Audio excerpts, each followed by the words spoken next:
E aí galera, tudo bem com vocês? A Copa do Mundo já tá rolando e hoje a seleção brasileira estreia. Então a ideia desse vídeo é fazer o pré-jogo aí de Brasil e Sérvia, que se enfrentam a partir das 4 horas da tarde. Mas antes de mostrar o campinho, fazer aquelas prováveis escalações de sempre, eu gostaria de lembrar que esse vídeo está sendo feito com patrocínio da CampoBet, é um site de apostas que atua aqui no mercado brasileiro desde 2018, trabalha com ótimas cotações, e hoje eu resolvi mostrar para vocês o quanto é fácil apostar na CampoBet e algumas das opções que tem no site, que tem inúmeras. Eu, por exemplo, não domino plenamente, mas alguma coisinha a gente já entende. Então vamos aqui mostrar na tela. Você apontou a câmera aí para o QR Code ou clicou no link que está na descrição, você vai ser direcionado aqui para o site da CampoBet, né? Depois que fizer o seu cadastro, a carinha do site é mais ou menos essa aqui. No momento que eu estou gravando, né, antes do jogo entre Suíça e Camarões, Uruguai e Coreia do Sul, mas o interessante aqui pra gente é aqui, ó, Brasil e Sérvia. Eu vou clicar aqui pra gente já ver todas as opções. Aqui estão nas apostas mais simples, né? Você pode ir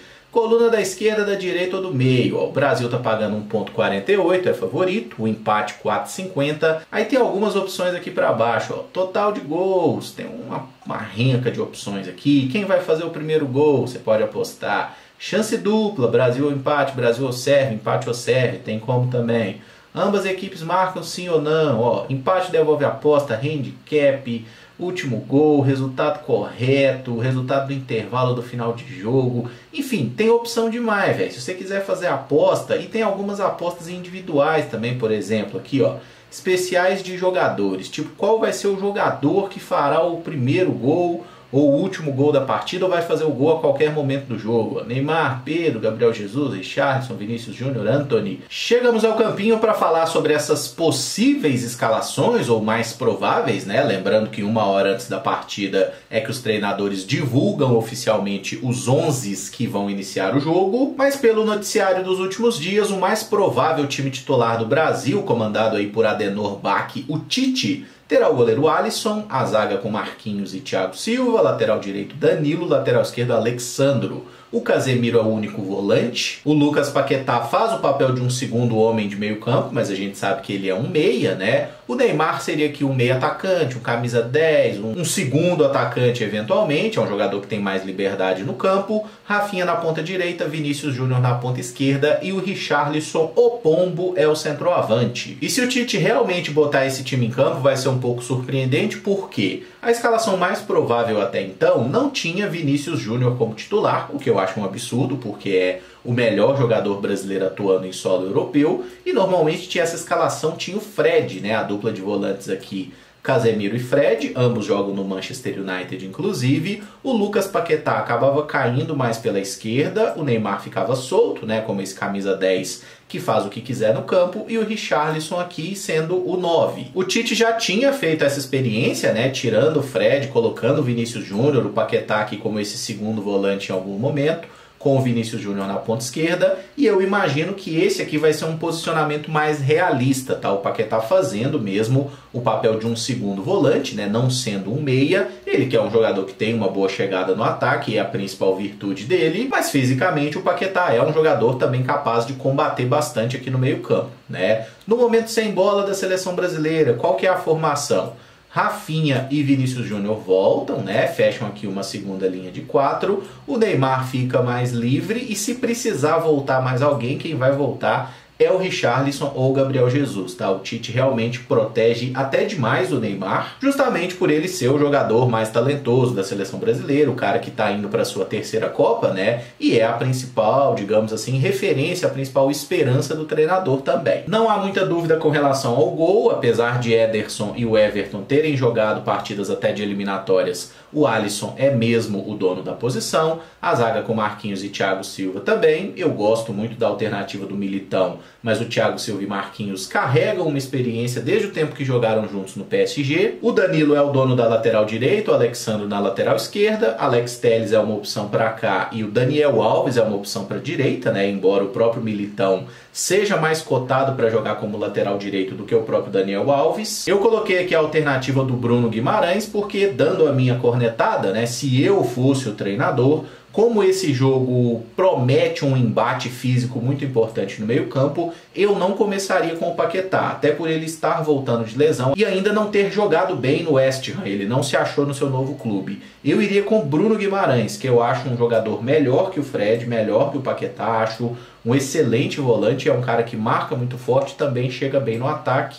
Aí você tem Rafinha e Vini Júnior nas pontas, Richarlison no ataque. Esse aqui seria o meu time, mas provavelmente não será o do Tite, tá? O do Tite terá mesmo a figura então do Paquetá como esse segundo homem de meio campo, tendo um pouco mais de liberdade. E como eu até já falei sobre isso na seleção brasileira, método de jogo, naqueles vídeos especiais pré-copa que eu produzi um sobre cada seleção, é muito comum a gente ver a seleção brasileira tendo uma variação tática para jogar no que a gente pode chamar de um 3-2-5 ou algo muito parecido com isso, né? Que é um zagueiro abrindo aqui pelo lado esquerdo, Thiago Silva, Marquinhos e o Danilo fechando como um terceiro zagueiro. Aí o Paquetá é adiantado, o Fred também faz esse papel. O lateral esquerdo vem trabalhar por dentro, formando aqui uma dupla de volantes com o Casemiro. E aí a gente tem Paquetá e Neymar, né? Eu boto o Paquetá canhoto pela direita, porque o Neymar gosta mais de cair pelo lado esquerdo, foi assim durante toda a carreira. Então aqui é um 3-2-2-3, ou 3-2-4-1, ou 3-2-5, tudo depende da forma como você quer enxergar. Mas se o Brasil estiver de fato pressionando a Sérvia, é bem comum fazer essa movimentação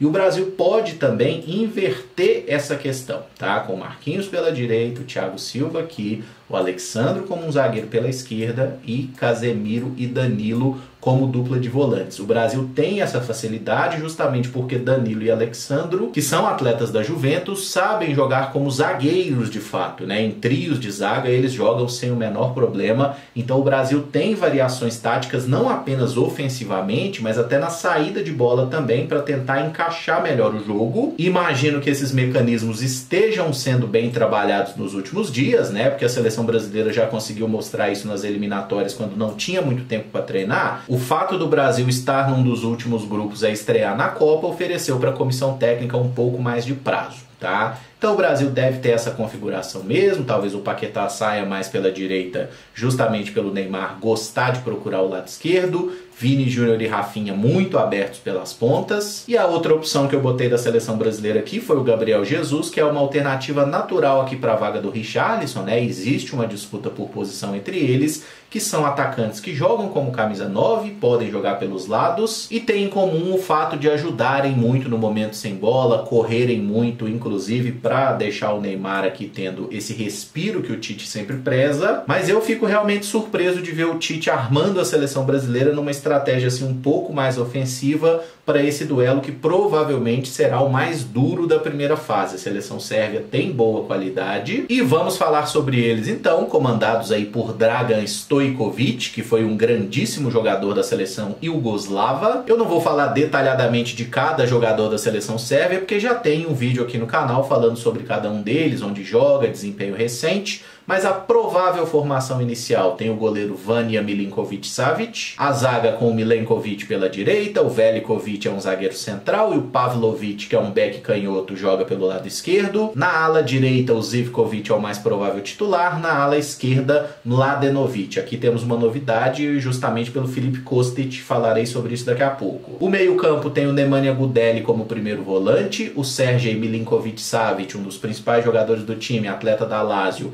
é um segundo homem de meio campo, mas pode jogar mais avançado. Dusan Tadić é um meio atacante, um camisa 10, que joga atrás da dupla de ataque, formada por Mitrovic e Vlahovic. É muito ir tipo um time só, Emerson. O nome da rapaziada é assim, galera, então vamos respeitar. Só para falar então sobre aqui, né, uma estrutura base de time. É realmente um 3-4-3 ou 3-4-2-1. Eu botei esses dois jogadores um pouco mais recuados em relação aos alas, porque é difícil encaixar as peças aqui no campinho. A proporção que a gente tem aqui é muito diferente do que é um campo de jogo, né? Aqui é realmente uma ilustração, mas é isso, tá? O Milinković-Savić deve jogar como esse segundo volante, mas ele chega muito na área, é um jogador que tem muita presença física. O Tadić não tá mais nos seus melhores momentos de carreira, já tá com 34 anos, ainda é um titular importante do Ajax, mas se fosse há 2 anos atrás esse jogo certamente poderia ter outra cara. A dupla de ataque sérvia é muito boa, o Mitrovic é excepcional no aspecto físico, né? Especialmente quando a gente pensa em presença de área, em cabeceio, mas é um atacante lento. O Vlahovic também é muito alto, tem um pouco mais de velocidade, é um jogador mais móvel, e a grande ausência sérvia deve ser mesmo Filip Kostic, ele que normalmente faz o papel do ala aqui pela esquerda, é um cara que bate muito bem na bola, é inclusive o principal responsável por fazer essa bola chegar com qualidade aos centroavantes. O Kostic, desde a época que jogava no Eintracht Frankfurt, é um jogador que dá muita assistência para gol, ele é muito bom de bola, mas está baleado, está com uma pequena lesão e não deve ser titular. Mas o substituto dele, o Filip Mladenovic, não é um jogador jovem, já tem 30 anos, é atleta do Legia da Polônia e também é um ala muito ofensivo, tá? Nessa temporada pelo seu clube, em 15 partidas ele tem 5 gols marcados e deu 4 assistências. Na carreira ele passou por alguns clubes importantes, como Standard Liège, Estrela Vermelha, jogou no Colônia da Alemanha. Eu não tinha falado sobre ele naquele vídeo justamente porque ele era um reserva, né? Ele só vai jogar pela ausência do Filip Kostic.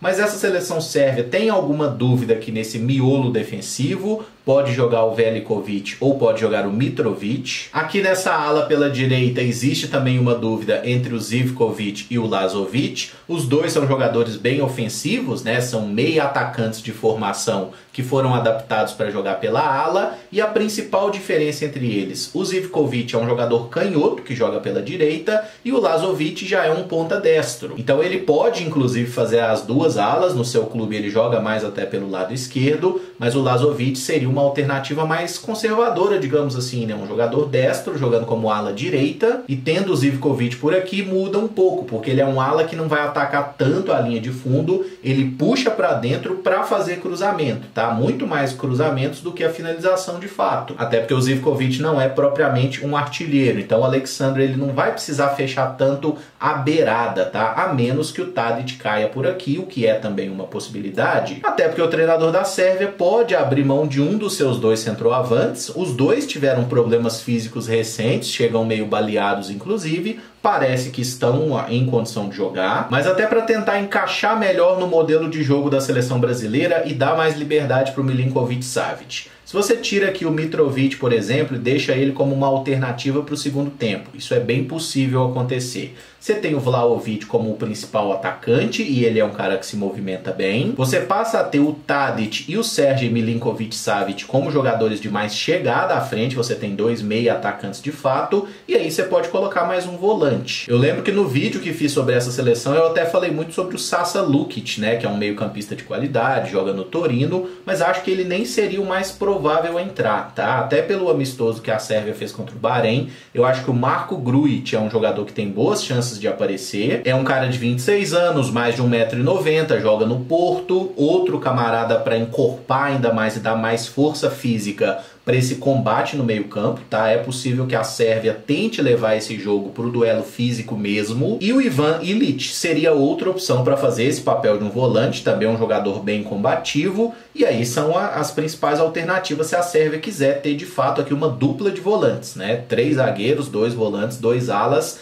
e aí 2 meias chegando, com um atacante tendo mais liberdade e menos responsabilidade defensiva. Essa é uma possibilidade, dependendo de como as coisas estiverem correndo. A Sérvia tem também boas opções de banco, mas o desenho tático da equipe realmente não deve fugir muito disso, tá? Porque assim foi a Sérvia que se classificou para a Copa do Mundo, né? O Brasil enfrentou a Sérvia na última Copa e esse time me parece ser bem melhor que aquele, melhor preparado, mas estreia de Copa é sempre uma incógnita, veremos como cada time se sai. Mas se fosse para dar um palpite mesmo, meu palpite seria Brasil 3, Sérvia 1, os gols do Brasil sendo marcados aí 2 pelo Vini Júnior e 1 pelo Richarlison, e a Sérvia marcando com Mitrovic. Se gostou do vídeo, não esquece de deixar o like, usar os comentários para dizer o que você espera do jogo, deixa seu palpite de placar, como você armaria aí a seleção brasileira se fosse o Tite, se você vai torcer contra, a favor, enfim, vamos trocar uma ideia. Ah, Emerson, por que você não está fazendo vídeo de notícias sobre o Cruzeiro? Porque não tem notícias sobre o Cruzeiro, basicamente é isso, tá? E se você não está sabendo, a gente está fazendo uma live todos os dias, eu, o Gento e o Rafa lá do Camisa de Força, o Rafa do Mundo Azul Cruzeiro, também o Thiago Valu do canal do Valuzeiro, a Fernanda, né, a Fernanda Hermsdorf. A gente está fazendo essas lives todo dia ali, 18 horas, 18h10. Faremos então após o jogo da Seleção Brasileira também, né, enfim, independente do resultado, mas todo dia a gente está falando de Copa do Mundo, de Cruzeiro e de tudo que der na nossa teia, tá bom? Então cheguem lá depois do jogo do Brasil e depois de todos os jogos, porque se tem jogo da Copa do Mundo, tá tendo esse conteúdo diferente aí, num período que a galera tá inventando muita história, mas na prática, gente, não tem nada de novidade sobre o Cruzeiro, é só rumor, é só invenção de empresário. E na boa, eu tô cansado disso aí, tá bom? Vamos curtir a Copa do Mundo, até porque no Cruzeiro não vai contratar ninguém por agora. Então vamos ficar sossegado, aproveitar a Copa e depois do jogo vocês cheguem aí pra gente trocar uma ideia, beleza? Muito obrigado por acompanhar, um abraço e até o próximo vídeo. Valeu!